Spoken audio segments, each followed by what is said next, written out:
আপনার বক্তব্য শুরু করুন। বিসমিল্লাহির রহমানির রহিম। আমি সবাইকে আজকে যারা যুক্ত রয়েছেন, আমি দেখতে পাচ্ছি অনলাইনে প্রায় 3716 জন আজকে অনলাইনে যুক্ত। আর এই গ্রুপে আপনাদের সদস্য তা রয়েছে 9467 জন।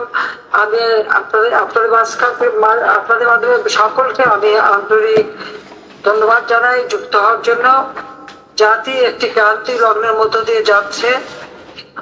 1971 সালে সেই মুক্তিযুদ্ধের সময় যখন পাকিস্তানি হানাদার বাহিনী বাংলাদেশের উপর আক্রমণ করে, তখন যে অবস্থা আমরা দেখেছি। আবার 1975 সালে 15ই আগস্ট জাতির পিতা বঙ্গবন্ধু শেখ মুজিবুর রহমানকে হত্যার পর যে একটা অন্ধকার নেমে এসেছিল, করেছিলেন বাংলার মানুষের জন্য, যে জুলুম অত্যাচার সহ্য করেছে। ঠিক সেভাবে আমেরিকার নেতা কর্মীরাও প্রকৃতপক্ষে বর্তমানে সেই একটা অন্ধকারাচ্ছন্ন অবস্থায় সমগ্র বাংলাদেশে জাতির পিতা বঙ্গবন্ধু মুজিবুর রহমানের নেতৃত্বে আমরা স্বাধীনতা অর্জন করেছি। আজকে খুব দুঃখ হয়, তিনি চেয়েছিলেন বাংলার দুঃখী মানুষের মুখে হাসি ফোটাতে। তিনি চেয়েছিলেন বাংলাদেশ এমন ভাবে গড়ে উঠুক যে বিশ্বের বুকে বাঙালি জাতি আত্মমর্যাদা নিয়ে, আত্মসম্মান নিয়ে মাথা উঁচু করে চলতে পারে। জাতির পিতা বঙ্গবন্ধু শেখ মুজিব নিজের জীবনটাকে উৎসর্গ করে, নেতা কর্মীরাও অনেক অত্যাচার নির্যাতন সহ্য করেছে। এই সংগ্রামের পথ বেয়েই আমরা স্বাধীনতা পেয়েছি। ভাষা আন্দোলন 1948 সাল থেকে যখন শুরু হয়, তখনই জাতির পিতা বঙ্গবন্ধু শেখ মুজিব ছাত্রলীগ গঠন করেন। 1949 সালে বাংলাদেশে রাজনৈতিক দল বাংলাদেশ আওয়ামী লীগ প্রতিষ্ঠা লাভ করে। এই আওয়ামী লীগ প্রতিষ্ঠা লগ্ন থেকে এদেশের মানুষের অধিকার প্রতিষ্ঠার সংগ্রাম করে যাচ্ছে বঙ্গবন্ধু শেখ মুজিবের নেতৃত্বে, এবং সেই সংগ্রামের পথ বেয়েই মহান মুক্তিযুদ্ধে আমরা বিজয় অর্জন করি। স্বাধীনতার পর মাত্র 3 বছর 7 মাস সময় পেয়েছিলেন বঙ্গবন্ধু শেখ মুজিব। এই 3 বছর 7 মাসের মধ্যে একটা যুদ্ধ বিধ্বস্ত দেশকে তিনি গড়ে তোলেন। আর্থসামাজিক উন্নয়নের অগ্রযাত্রা শুরু হয়। বাংলাদেশের প্রবৃদ্ধি 9 ভাগে উন্নীত করেন, যা আজ পর্যন্ত কোন সরকার কখনো পারেনি। যখনই মানুষ এই যুদ্ধের ভয়াবহতা কাটিয়ে উঠে ধ্বংসস্তূপের মধ্য দিয়ে বেরিয়ে এসে একটি সুন্দর জীবনযাপন করতে শুরু করেন, তখনই কিন্তু নেমে আসে অমানিসার অন্ধকার। 1975 সালের 15ই আগস্ট, সেই দিন জাতির পিতা বঙ্গবন্ধু শেখ মুজিবকে নির্মম ভাবে হত্যা করে। একই সাথে হত্যা করে আমার মা এবং ফজিলাতুল হাসান মুজিবকে। আমার 3 ছোট ভাই, মুক্তিযোদ্ধা ক্যাপ্টেন শেখ কামাল, মুক্তিযোদ্ধা লেফটেন্যান্ট শেখ জামাল, এবং আমার ছোট্ট ভাইটি মাত্র 10 বছরের শেখ রাসেলকে নির্মম ভাবে হত্যা করে। কামাল জামালের নবপরিণীত বধূ সুলতানা এবং রোজি জামালকে হত্যা করে। আমার একমাত্র চাচা শেখ আবু নাসেরকে হত্যা করে। তিনিও মুক্তিযোদ্ধা ছিলেন এবং পঙ্গু ছিলেন। মুক্তিযোদ্ধা শেখ ফজলুল হক মনি এবং তার অন্তঃসত্ত্বা স্ত্রী আব্দুল আহসানিয়াবাদ, মুক্তিযোদ্ধা সংগঠক, এবং তার 10 বছরের ছেলে আরিফ, 13 বছরের মেয়ে বেবি, 4 বছরের নাতি সুকান্ত, তার ভ্রাতুষ পুত্র সাংবাদিক শহীদ সানিয়া,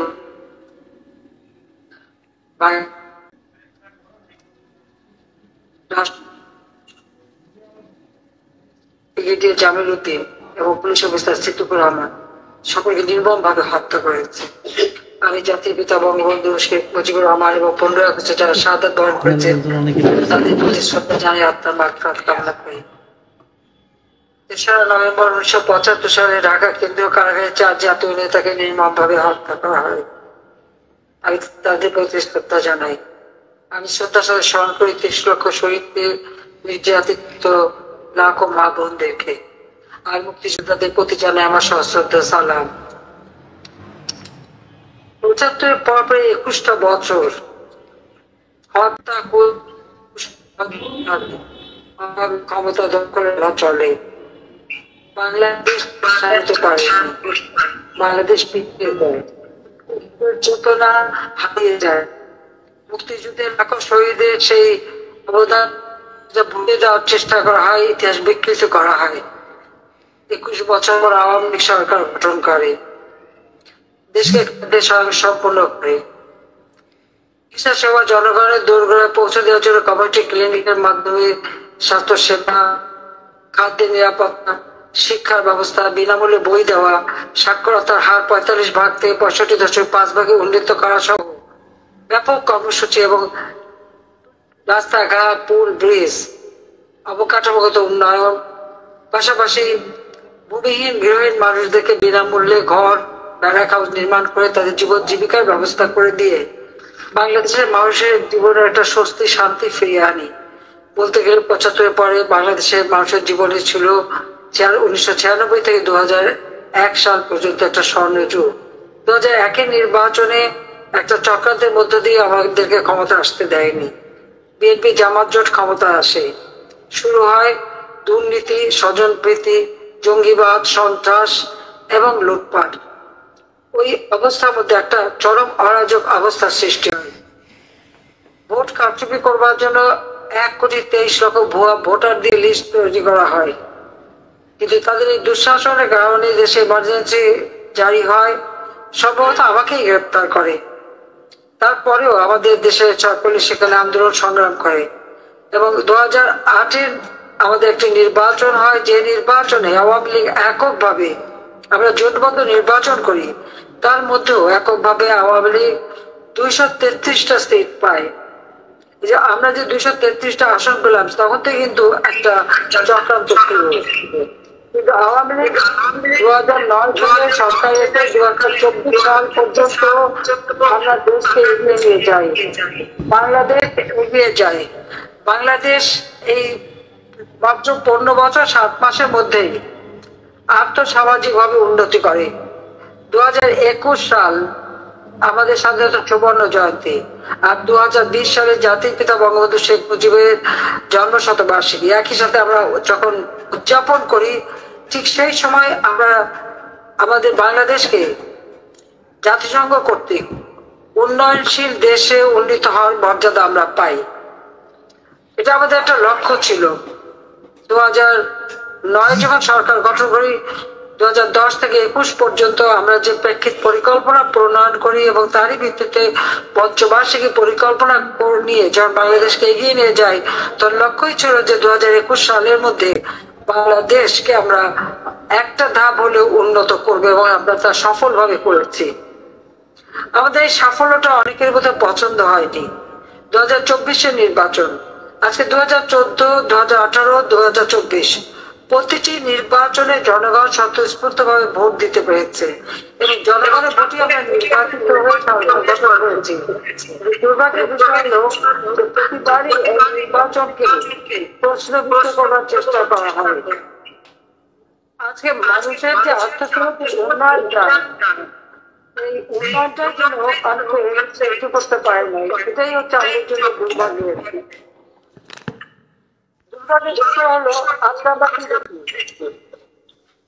আমরা আমাদের দ্রব্যমূল্য মানুষের ক্রয় ক্ষমতা আওতার মধ্যে রাখতে পেরেছিলাম।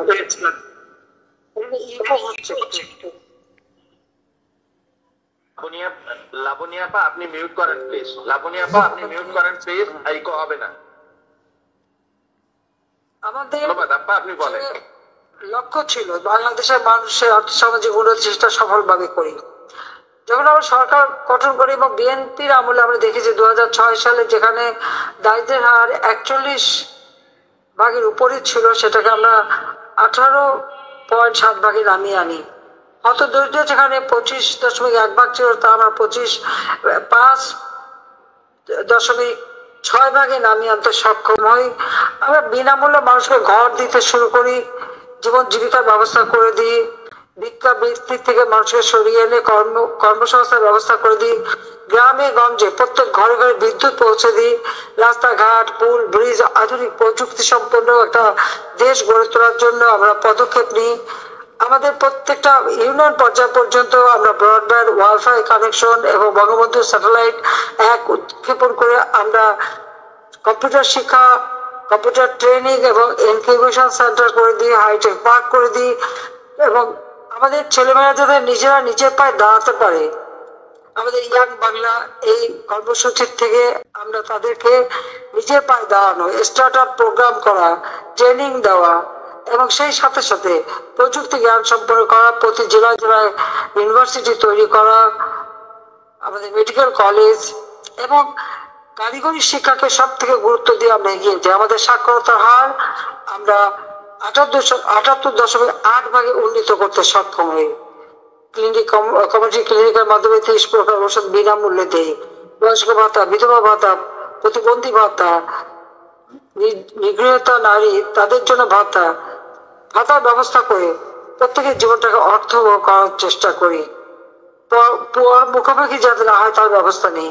আমাদের মুক্তিযোদ্ধাদের আমরা সম্মান জানাই, তাদের বিশেষ মর্যাদা দেই, তাদের জন্য দুস্থ মুক্তিযোদ্ধাদের ভাতা এবং তাদের জন্য ফ্ল্যাট নির্মাণ করি। আমাদের দেশে যারা মানে একেবারে নিম্ন শ্রেণীর, যারা হরিজন অথবা দলিত শ্রেণী বা সুইপার, তাদের জন্য ফ্ল্যাট নির্মাণ, বস্তিদের জন্য ঢাকা শহরে ফ্ল্যাট বাড়ি নির্মাণ করা, আমাদের দেশে যে হিজড়া, বেদে এবং অন্যান্য কুষ্ঠরোগী প্রত্যেকে বিনা পয়সা ঘর এবং জীবিকার ব্যবস্থা করে দিই। বাংলাদেশে এমন একটা এলাকা ছিল না যেখানে উন্নয়নের ছোঁয়া না পৌঁছায়, এবং খাদ্য যারা একবেলা খেতে পারতো না অথচ তারা 3 বেলা খেতে পারে সেই ব্যবস্থাটা করে দিয়েছিলাম। জঙ্গি দমনের সব থেকে বেশি আমরা সাফল্য দেখিয়েছি। যেখানে বিএনপির আমলে 500 জায়গায় বোমা হামলা হয়েছিল, 21 আগস্ট গ্রেনেড হামলা করে আমাদের হত্যার চেষ্টা করা হয়।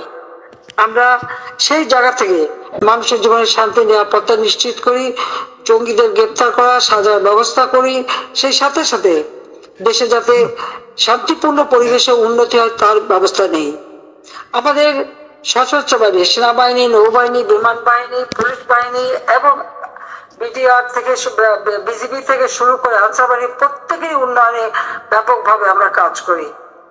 আমাদের উন্নয়নের কর্মসূচি থেকে বাংলাদেশের কোনো অংশের মানুষও কিন্তু বাদ যায়নি। প্রত্যেকটা মানুষ লেখাপড়ার জন্য প্রতিটি ইউনিভার্সিটিতে সেশন জট মুক্ত করে দিয়ে সকলকে লেখাপড়ার দিকে মনোযোগী করি, এবং আমরা বহুমুখী বিশ্ববিদ্যালয় করে আমাদের শিক্ষাকে বহুমুখী করে দিই, যেন আধুনিক যুগের সাথে তাল মিলিয়ে আমাদের দেশের মানুষ চলতে পারে। জাতিসংঘ শান্তি রক্ষা মিশনে 1 নম্বরে আমাদের সদস্য সংখ্যা, বিশ্বের শান্তি রক্ষায় বিরাট ভূমিকা আমরা পালন করি। সকলের সাথে বন্ধুত্ব, কারোর সাথে বৈরিতা নয়, সেইভাবে সেই নীতি নিয়েই আমাদের পথ চলা, এবং সেখানে আমরা সাফল্য করেছি। যে বাংলাদেশ ছিল বিশ্বের কাছে উন্নয়নের রোল মডেল, যে বাংলাদেশ ছিল যে একটা উন্নত দেশের অগ্রযাত্রা শুরু করার দেশ, যেখানে 2041 সালের মধ্যে আমরা স্মার্ট বাংলাদেশ গড়ে তুলব, সেই লক্ষ্য নিয়ে কাজ করি। অত্যন্ত সাফল্যের সাথে আমরা জাতিসংঘ কর্তৃক ঘোষিত এমডিজি বাস্তবায়ন করি। এসডিজি বাস্তবায়নের ক্ষেত্রে আমাদের অগ্রযাত্রা শুরু হয়। যখন সারা বিশ্বব্যাপী বাংলাদেশের ভাবমূর্তি এত উজ্জ্বল যে প্রত্যেকেই মনে করে বাংলাদেশের উন্নয়নটা একটা বিস্ময়, ঠিক সেই সময় যেন আরেকটা অন্ধকার যুগ নেমে এলো। 2024 সাল, কোটা আন্দোলন। জুলাই মাসের 7 তারিখে কোটা আন্দোলন, সেখানে কোনো ইস্যু ছিল না তো, কারণ কোটা তো আমি 2018 সালে যখন আন্দোলন হলো তখনই তো আমি কোটা বাতিল করে দিয়েছিলাম। হাইকোর্ট একটা রায় হয়েছে, সরকারের পক্ষ থেকে আমরা আবেদন করেছি, সেটা স্থগিত হয়ে গেছে, তারপর আবার আন্দোলন কেন? আলোচনা, ছাত্রদের সকল দাবি মেনে নেওয়া, সবই তো ব্যবস্থা করেছি, কিন্তু তারপরেও তাদেরকে 1 দফা দাবি, এবং সাথে সাথে অগ্নিসন্ত্রাস আর খুন খারাপি শুরু হয়ে গেল।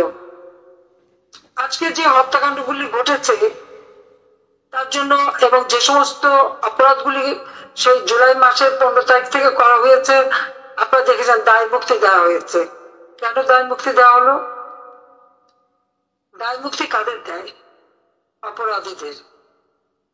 এই দায় মুক্তি দিয়ে কিন্তু এই ইউনূস সরকার এটাই স্বীকার করে নিয়েছে যে এরা অপরাধ করেছে, অপরাধী। অপরাধীদের কি হওয়া উচিত?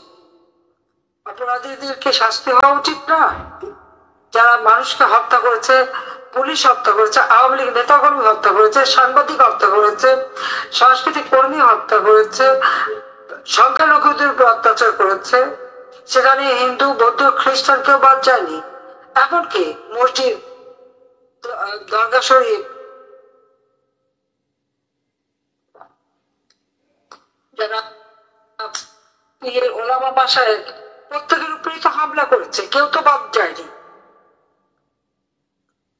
এত কাণ্ড ঘটানোর পরেও অপরাধীকে আওয়ামী লীগ কেন, আমার প্রশ্ন।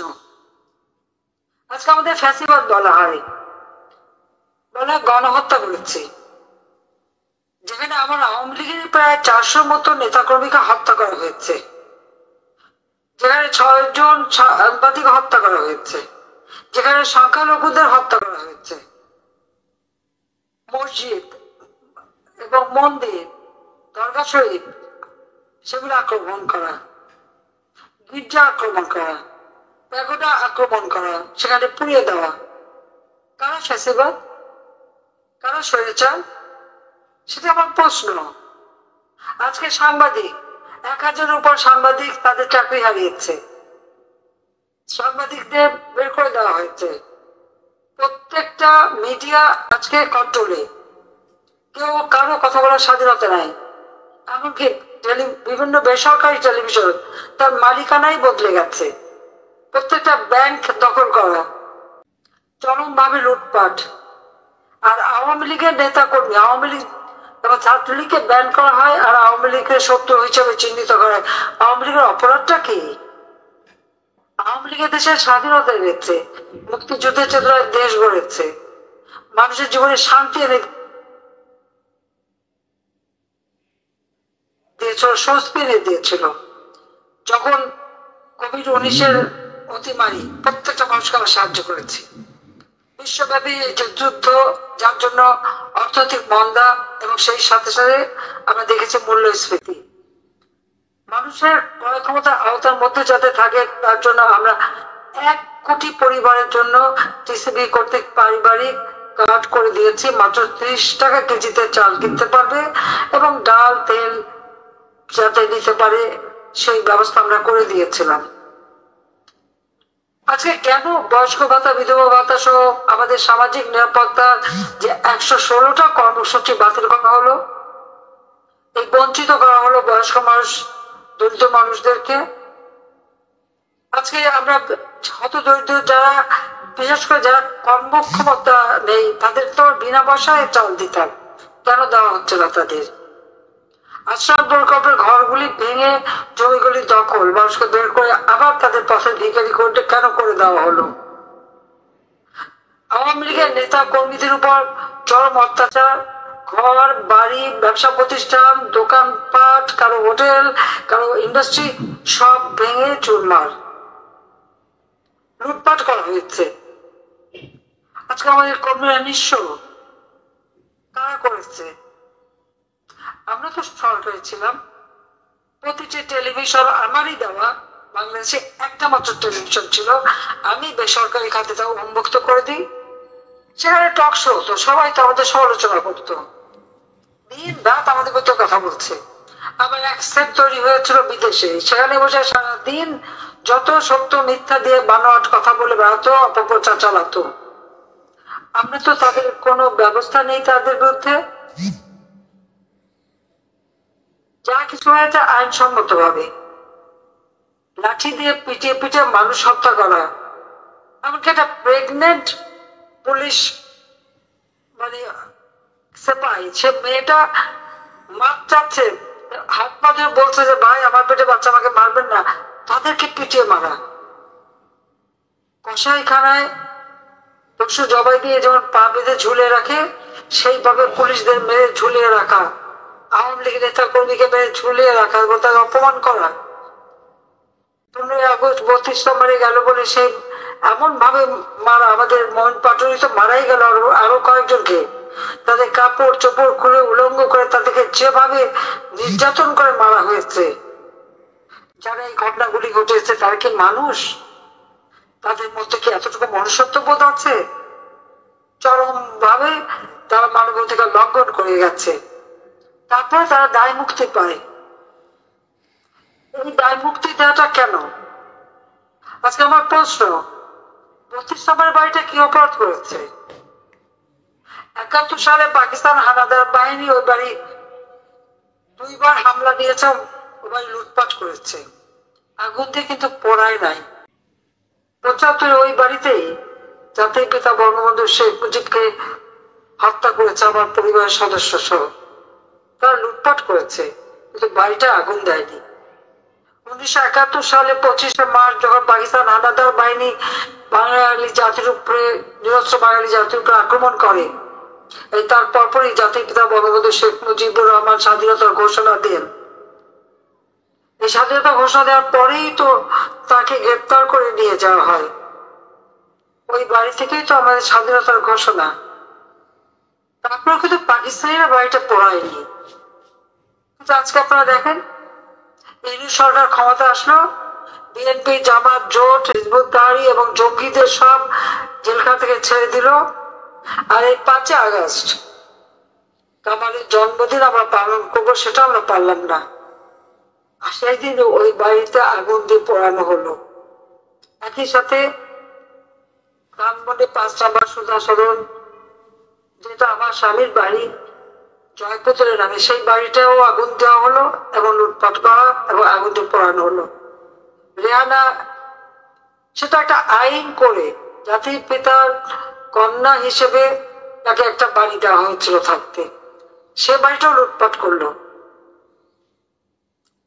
সংসদ ভবন, যেখানে আমরা আওয়ামী লীগ ক্ষমতা আসার পর থেকে 2009 সাল থেকে ধারাবাহিক ভাবে আমরা গণতন্ত্র প্রতিষ্ঠা করেছি, গণতান্ত্রিক চর্চা হয়েছে এবং গণতান্ত্রিক ধারা অব্যাহত রেখে বাংলাদেশের আর্থসামাজিক উন্নতি করেছি। সেই সংসদ ভবনে আক্রমণ এবং বেয়াদবের মতো সেই সংসদ ভবনের চেম্বারে ঢোকা, স্পিকার চেম্বার ভাঙা, চেয়ারে বসে পা তুলে সিগারেট খাওয়ার থেকে শুরু করে কিভাবে অবমাননা করা হয়েছে। যে কোনো একটা রাষ্ট্র পরিচালনায় তার 3টি অঙ্গ থাকে, যেটাকে বলে লেজিসলেটিভ, জুডিশিয়ারি এবং এক্সিকিউটিভ। আপনারা আজকে তাকিয়ে দেখেন, সংসদ ভবনে তারা প্রথম আঘাত করলো, প্রত্যেকটা এমপি হোস্টেল তারা তালা ভেঙে চুরি করলো, লুটপাট করলো, তারপর সমস্ত লুটপাট করে নিয়ে গেল। গণভবন, সেটাকে আক্রমণ করলো।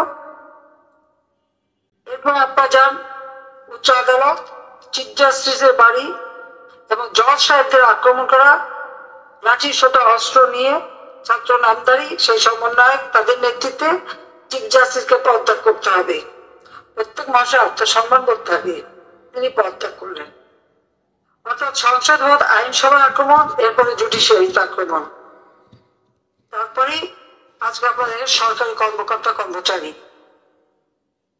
3 জন সাবেক প্রিন্সিপাল সেক্রেটারিকে গ্রেপ্তার করে রাখা হয়েছে, মিথ্যা মামলা দেওয়া।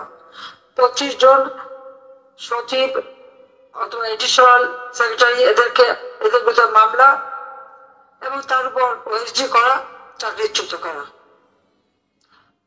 আইন শৃঙ্খলা কিভাবে থাকবে? প্রায় 3000 উপর পুলিশ হত্যা এবং তাদের গুম করে ফেলা হয়েছে। 450 থানা আগুন দিয়ে পোড়ানো হয়েছে, অস্ত্র লুটপাট করা হয়েছে। আনসার তারা দাবি নিয়ে এসেছিল, অনেকের তো প্রায় 40 জনের মতো তাদের খবরই নেই, তারা বেঁচে আছে মারা গেছে তাও কেউ বলতে পারে না, তাদের উপর হামলা। আমি একটা প্রশ্ন করি, জুলাই মাসের 7 তারিখ থেকে ছাত্ররা আন্দোলন করছে, তারা তো মাসব্যাপী আন্দোলন করছিল। যখন তারা রাস্তায় বসেছে, পুলিশ তো তাদের হামলা করেনি, সাউন্ড গ্রেনেড মারেনি, তাদের উপর কোনো আক্রমণ করেনি, বরং তারা মিছিল করেছে, পুলিশ সরে গেছে। বঙ্গভবনে যেতে চেয়েছে, পুলিশ সাহায্য করেছে। তারপরেও ছাত্র হত্যা অভিযোগ আনা হলো। আবু সাইদের কথাই চিন্তা করেন, বলা হলো শহীদ হয়েছে। আবু সাইদ কি পুলিশের গুলিতে মারা গিয়েছিল? একটা ভিডিও দেখা হয়েছিল, প্রযুক্তির যুগ, তাছাড়া আর্টিফিশিয়াল ইন্টেলিজেন্সের মাধ্যমে অনেক কিছু তৈরি করা যায়। সেখানে দেখা গেলো সে বুক পেতে দিল আর তাকে গুলি করা হলো। অতগুলি গুলি করার পরে তার কই শরীর থেকে তো এখনো রক্ত ঝরেনি। তাকে সেখানে টেনে নিয়ে যাওয়া হলো। কোথায় নিয়ে যাওয়া হয়েছিল? তাকে কি হাসপাতালে নেওয়া হয়েছিল? কেউ যদি গুলিবিদ্ধ হয় তাকে সাথে সাথে হাসপাতালে নিতে হয়, চিকিৎসা করতে হয়, বুলেট বের করে সে যাতে বাঁচে সেই চেষ্টা করা হয়। তাকে তো হাসপাতালে নেয়নি। 2টা, 2:30, 3টার দিকে গুলি লাগলো।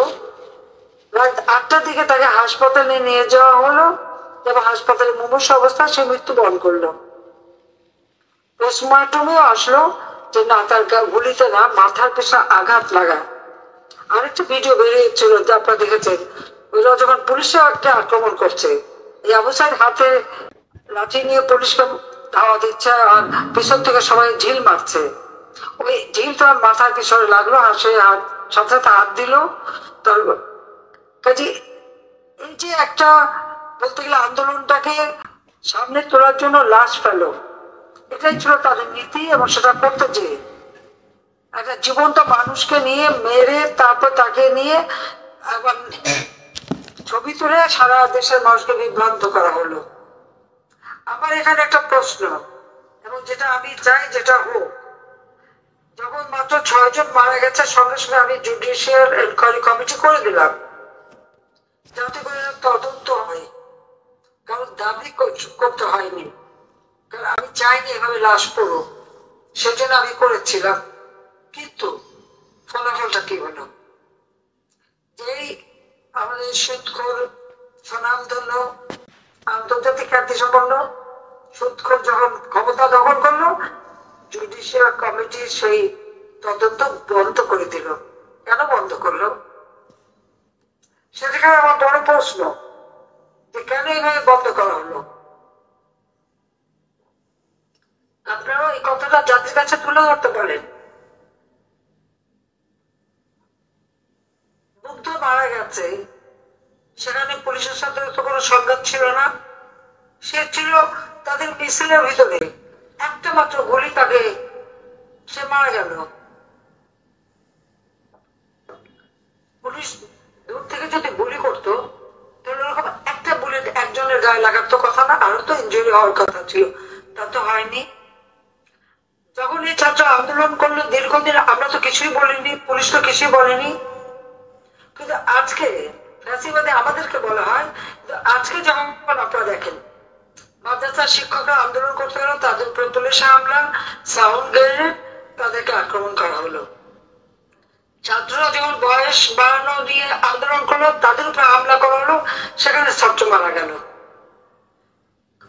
গ্রামের শ্রমিকরা তাদের মজুরি বৃদ্ধির জন্য রাস্তায় দাঁড়াতে পারলো না, সাথে সাথে তাদের উপর হামলা করলো পুলিশ এবং এই ইউনুস গভর্নমেন্ট, এবং সাথে সাথে সেখানে 2 জন শ্রমিক মারা গেল। এখন পর্যন্ত যে কেউ রাস্তা নামে। এমনকি আপনারা দেখেছেন যে ওই যে আপনার সেই কৃষ্ণের মানে নেতৃত্বে যখন আমাদের সংখ্যালঘু সম্প্রদায় তারা যখন মিছিল করলো, তাদের উপর আক্রমণ এবং তাকে গ্রেপ্তার করা হলো। তার জন্য কোনো আইনজীবী দাঁড়াতে পারবে না। আইনজীবীর উপর হামলা এবং পিটিয়ে হত্যা করা হলো এবং আরেকজনের মাথায় আঘাত করে কোপানো হলো। তাহলে ফ্যাসিবাদী কে? আইনের শাসন নাই, মানুষের জীবন নিরাপত্তা নাই, কেউ তার দাবি নিয়ে রাস্তা নামাতে পারবে না, সঙ্গে সঙ্গে তাদের উপর আক্রমণ। কই, আমি তো ছাত্রদের উপর কোনো আক্রমণ করতে দেইনি পুলিশকে। দীর্ঘদিন তারা যে রাস্তায় বসেছিল, পুলিশ তো তাদের কিছু বলেনি। যখন তারা পুলিশকে আক্রমণ করলো, অগ্নিসংযোগ শুরু করলো, যখন মানুষ হত্যা শুরু করলো, তখনই তো সংঘাত। তারা পুলিশ মেরে তাদের পা বেঁধে ঝুলাচ্ছে আর পুলিশ বসে বসে দেখবে। আমার গণভবনে ডিউটি করতো সেই একজন কনস্টেবল, যে পাইলট ছিল, মোটরসাইকেল সবসময় মোটরসাইকেলের আগে যেত, ওই যাত্রা বাড়িতে দেখে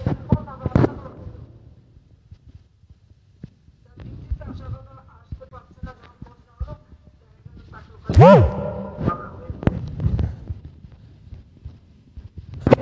রাস্তায় নামতে পায় না, আক্রমণ। তাদের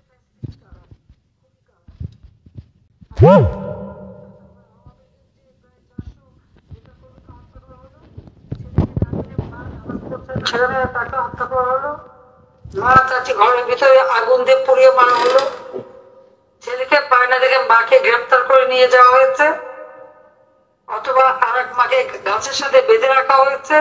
ফ্যাসিস্টকে, খুনি, গণহত্যাকারীকে। আওয়ামী লীগের আমলে, আমার আমলে তো এরকম ঘটনা ঘটেনি।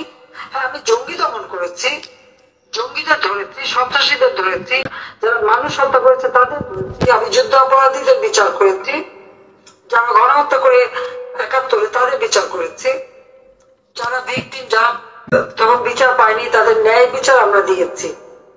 বঙ্গবন্ধু শেখ মুজিবের হত্যাকারী যাদেরকে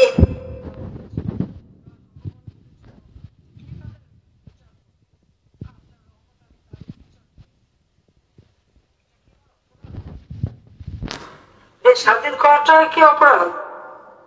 আজকে আমাদের সংবিধান বদলে দেবে, সংস্কার করবে, ইতিহাস বদলে দেবে, বঙ্গবন্ধুর নাম মুছে ফেলবে এবং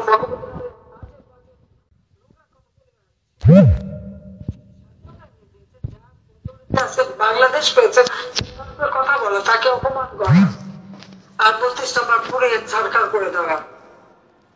তারা কি ভেবেছে কি এরকম তো ওই জিয়াউর রহমান ক্ষমতা এসে করেছিল, সে দাম তো বুঝতে পারেনি, পারবেও না।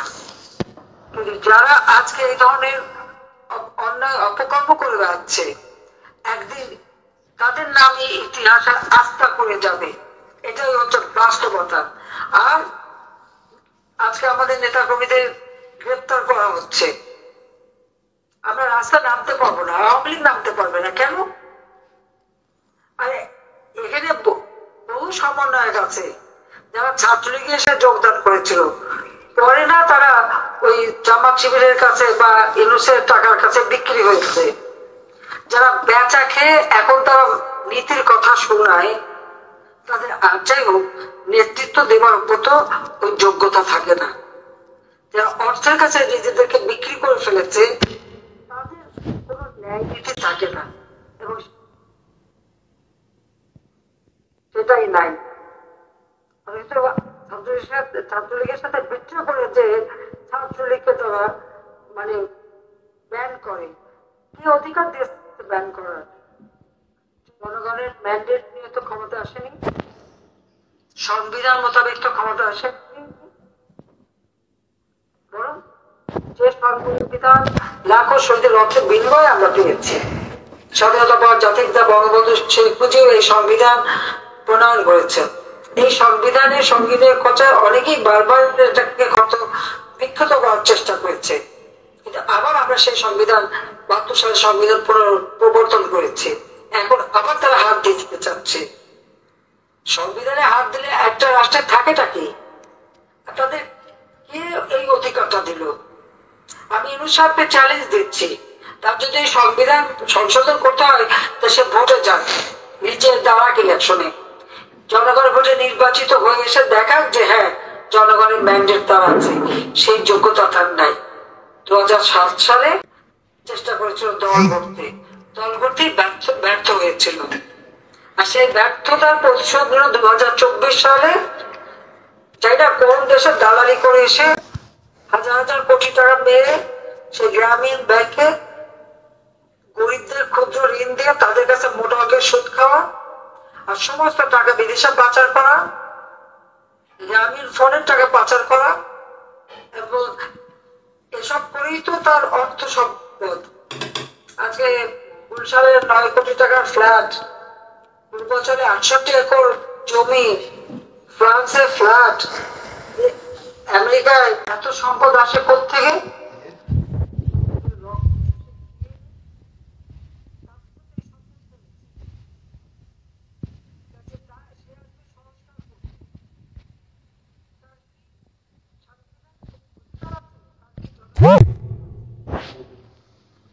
ক্ষমতা আসার পরে আজকে কি শুরু করেছে তারা? আওয়ামী লীগের নেতা কর্মীর কি অপরাধ? অথচ ইউনূসের বিরুদ্ধে তার দুর্নীতির কারণে, মানি লন্ডারিং কারণে এবং লেবারদের টাকা, তারই কোম্পানির শ্রমিকদের টাকা মেরে খেয়েছে, তার জন্য তার বিচার হয়েছে, 6 মাসের সাজা হয়েছে। শ্রমিক আদালতে শ্রমিকদের করা মামলায় যে ব্যক্তি সাজাপ্রাপ্ত আসামি, সে আজকে বাংলাদেশের ক্ষমতায়। তার উপর দুর্নীতির মামলা ছিল তার বিরুদ্ধে 5টা। ক্ষমতায় আসার সাথে সাথে প্রথম কাজ কি, সেই মামলাগুলি সরিয়ে দেওয়া, প্রত্যাহার করে দেওয়া। 666 কোটি টাকা তার কাছে কোম্পানি এবং তার ব্যক্তিগত সব মিলে তার কাছে তার কর বাকি, তার বিরুদ্ধে মামলা হয়েছে। সেই কর আইনের মামলার রায় হওয়ার কথা ছিল 6 আগস্ট, সেটা হচ্ছে 5ই আগস্ট। এমন ঘটনা ঘটিয়েছে যেন মানে আমরা ক্ষমতা থেকে সরে যেতে পারি আর সে ক্ষমতা দখল করতে পারি।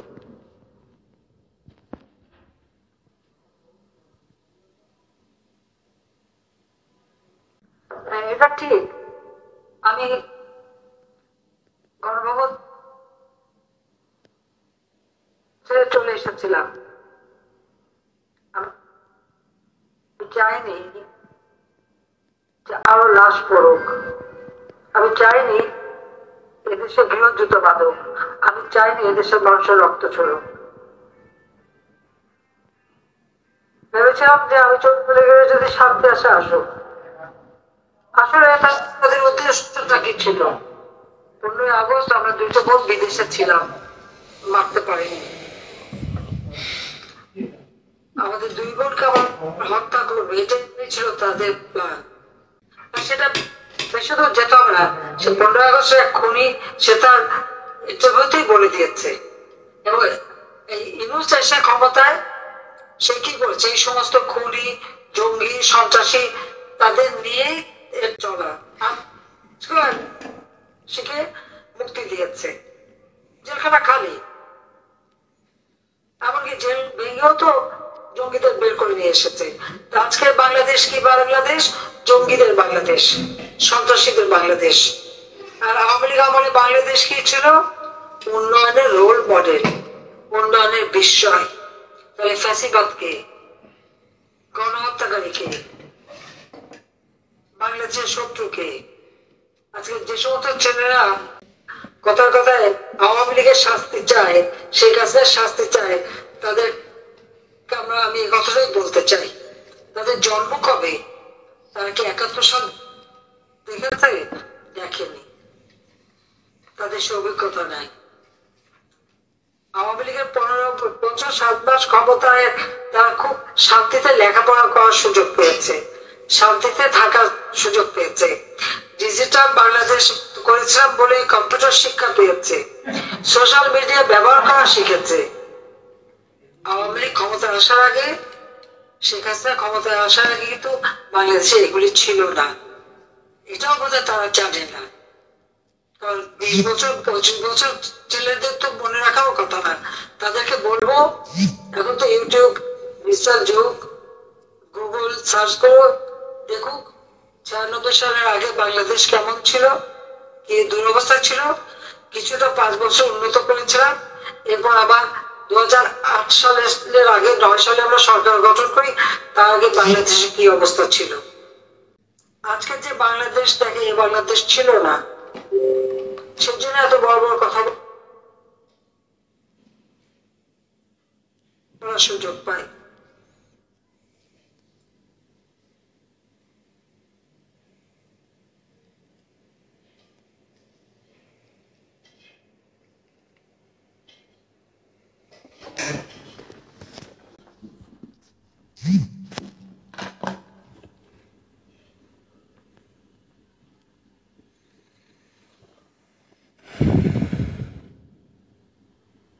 ছেলে মেয়েদেরকে এত বেয়াদব বানিয়েছে ইউনূস এসে। ছোট ছোট শিশুরা শিক্ষকদের গলায় জুতোর মালা পরায়, তাদেরকে গাছের সাথে বাঁধে, তাদের জোর করে সিগনেচার করায়, পদত্যাগ করায়। এরকম চরম বেয়াদবি তাদের শিখিয়েছে। এর ফলাফল নিজেই পাবে। কাজে আজকে আমাদের কথা একটাই, যে একেও তো চাল, ডাল, তেল, লবণ সমস্ত জিনিসের দাম বেড়েছে। পারিবারিক কার্ডে এখন নাকি চাল নাই। 20 লক্ষ মেট্রিক টন চাল আমি রেখে এসেছি। $26 বিলিয়ন আমার রিজার্ভে ছিল, গেল কোথায় টাকা পয়সা? আমি জুন মাসের 30 তারিখে 7,97,000 কোটি টাকা বাজেট দিয়ে এসেছে, টাকাগুলি কোথায় গেল? আমার উন্নয়ন প্রকল্প একে একে সব বাদ, যে কাজগুলি চলমান ছিল সেগুলি বন্ধ, সেটা অর্থগুলি কোথায় গেল? দারিদ্রের জন্য আমি যে বয়স্ক ভাতা, বিধবা ভাতা, প্রতিবন্ধী ভাতা চালু করেছিলাম, সেগুলি কেন বন্ধ? প্রতি দারিদ্রের আমি 5.1 নামিয়েছিলাম। মানুষের তো খাবার কষ্ট ছিল না। আজকে কেন বাংলাদেশের মানুষ ডাস্টবিন থেকে খাবার কুড়িয়ে খাবে? ওই আমেরিকা আমলে তো দেশে কোনো দুর্ভিক্ষ ছিল না। 15 বছর তো কোনো দুর্ভিক্ষ 15 বছর 7 মাসে হয়নি। জুলাই মাস পর্যন্ত বা আগস্ট মাস পর্যন্ত, 5 আগস্টের আগ পর্যন্ত বাংলাদেশের অর্থনীতি যথেষ্ট শক্তিশালী ছিল। আজকে বাংলাদেশকে কেন এইভাবে ধ্বংস করছে, সে জবাব দিতে হবে তাকে একদিন। এই সরকারি কর্মকর্তা কর্মচারীদের হয়রানি, পুলিশ হত্যা এবং হয়রানি, এগুলি সমস্ত বন্ধ করতে হবে। এমনকি সামরিক অফিসাররা যারা একসময় চাকরি করে যাচ্ছে, অবসরপ্রাপ্ত বা চাকরিরত, তাদের বিরুদ্ধেও এদের খর্বহস্ত, তাদের কারো পাসপোর্ট বাতিল, তাদের উপর মামলা, নির্যাতন কেন তাদের উপর করবে? স্বাধীনতা সার্বভৌমত্ব রক্ষা যাদের দায়িত্ব, আজকে তাদের উপর হামলা। বিডিআরের ঘটনায় যারা সেনা অফিসারদের হত্যা করেছে, আজকে তাদের মুক্তি দিয়ে দিয়েছে। প্রত্যেকটা আসামিকে পরীক্ষা করে তারপর তদন্তকারী তো এই বিচার হয়েছিল। অর্থাৎ ছাড়া বাংলাদেশটাকে একটা অপরাধীদের স্বর্গরাজ্যে পরিণত করেছে। সমস্ত দ্রব্যমূল্য দাম যখন বেড়েছে, তখন আবার মনের উপর খাড়া গেল কি সবকিছু উপরে তারা কি করেছে, ট্যাক্স বসিয়েছে। নিজে ট্যাক্স দেবেন না, 666 কোটি টাকা মামলা সরিয়ে দিলেন, ট্যাক্স দিলেন না। আবার গ্রামীণ ব্যাংকের ইউনিসের কি? গ্রামীণ ব্যাংক তো সরকারি ব্যাংক ছিল। এই গ্রামীণ ব্যাংকে আমি প্রধানমন্ত্রী থাকতে 98 সালে 400 কোটি টাকা দিয়েছিলাম, গেল কোথায় সে টাকা? আজকে সেখানে গ্রামীণ ব্যাংকের শেয়ার সে বাতিল করে দিয়ে, যেটা জনগণের সম্পদ ছিল সে কুক্ষিগত করার চেষ্টা করছে।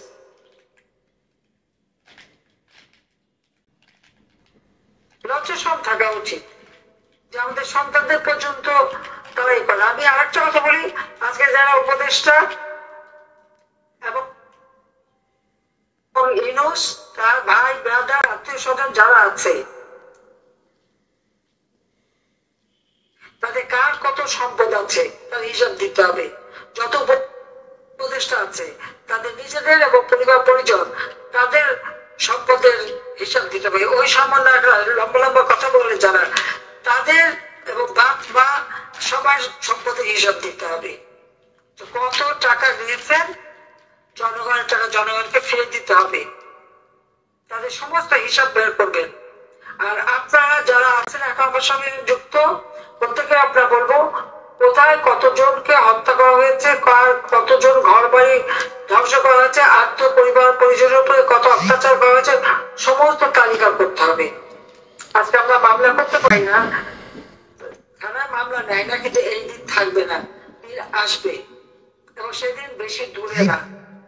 তাদের পাপের ভার পূর্ণ হয়ে গেছে, ইউনুসের পাপের ভার পূর্ণ হয়েছে, তার সাথে তার যা দোষরা আছে আর চেলাচা মুন্ডারা আছে, সবগুলির বিচার বাংলা মাটিতে একদিন হবেই হবে ইনশাআল্লাহ। এটা আমি বলে দিচ্ছি। আমি যখন বেঁচে গেছি তখন নিশ্চয়ই এর একটা দিন হবেই, কারণ 21 আগস্ট বেঁচে গিয়েছিলাম রবীন্দ্র বিচার করা, যুদ্ধাপরের বিচার করা এবং দেশের উন্নয়ন করবার জন্য আল্লাহ আমাকে বাঁচিয়ে রেখেছিল এবং আমি সেটা করে এসেছি। এবারে যখন বেঁচে গেছি তখন অন্তত পক্ষে স্বাধীনতা সত্যের চেহারা উন্মোচিত হয়েছে, চেহারা উন্মোচিত হয়েছে। তাদেরও বিচার হবে, বাংলাদেশের মানুষ আবার শান্তি শৃঙ্খলা ফিরে আসবে। আমি বলবো প্রত্যেকে আপনারা যারা সরকার থাকবেন আর আমাদের কর্মসূচি সফল করার জন্য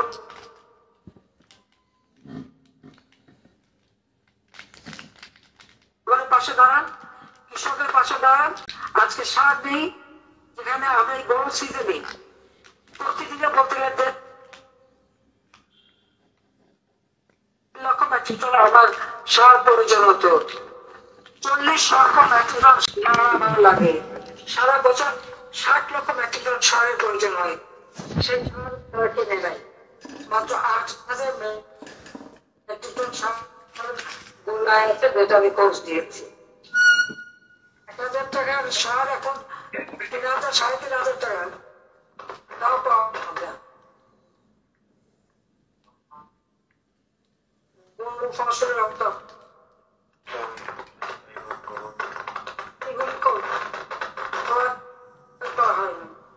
আমি বাজেটে 60 টাকা রেখে এসেছিলাম সুজামূলে বই দিই, সেই বই দিতে ব্যর্থ হয়েছে, বই দিতে পারেনি।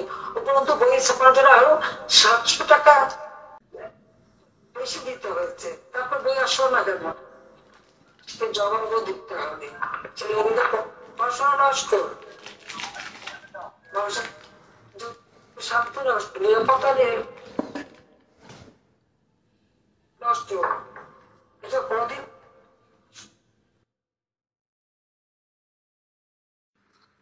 কাজে যারা দেশের এত ক্ষতি করে যাচ্ছে তাদের ক্ষমতা থাকার কোনো অধিকার নাই।